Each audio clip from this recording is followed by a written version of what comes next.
Hi, this is Bill Farias with Farias Family Law, and this is on will I lose half of my business in divorce? And the answer is, it depends. Every case is different.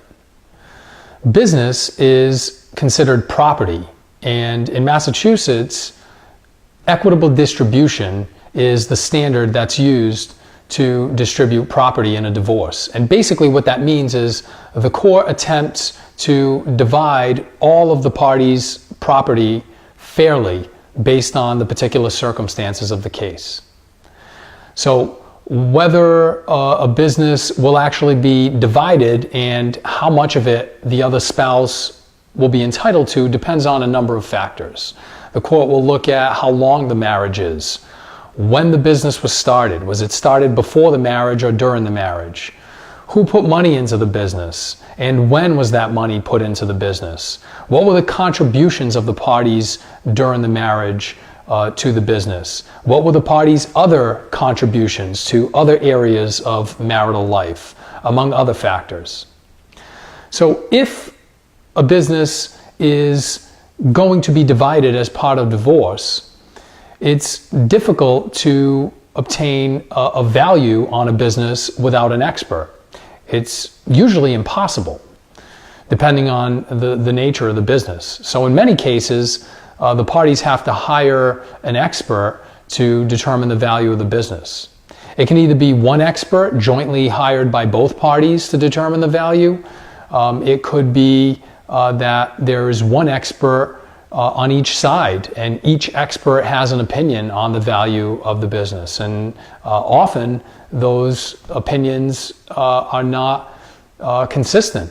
And so one expert may think the business value is higher, one may think it's lower, and it's up to the judge to determine the credibility of the experts to determine the actual value of the business.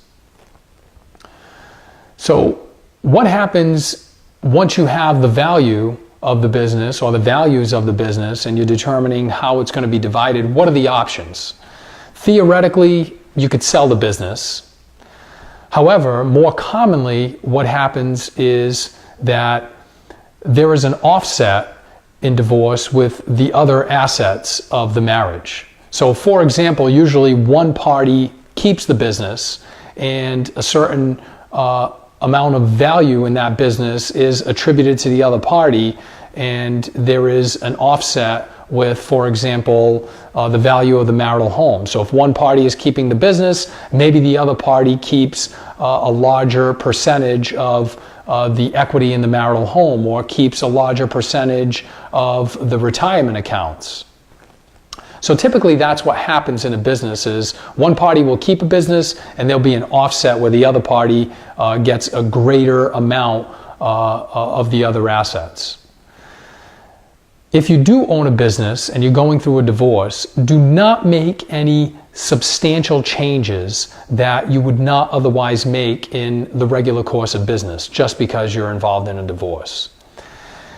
So sometimes what people do is they think, well, I'm going to be getting a divorce, or I'm in the middle of divorce, I'm going to change X, Y, and Z to put myself in a better position.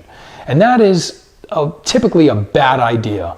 What it does is it raises a red flag and often hurts your credibility. So if you're not going to do it in the regular course of business, don't do it just because you're involved in a divorce. So will you lose half of your business in a divorce? Not necessarily. Every case is different. It depends. That's how businesses are handled in divorce. If you have any other questions about businesses or divorce in general, feel free to contact us.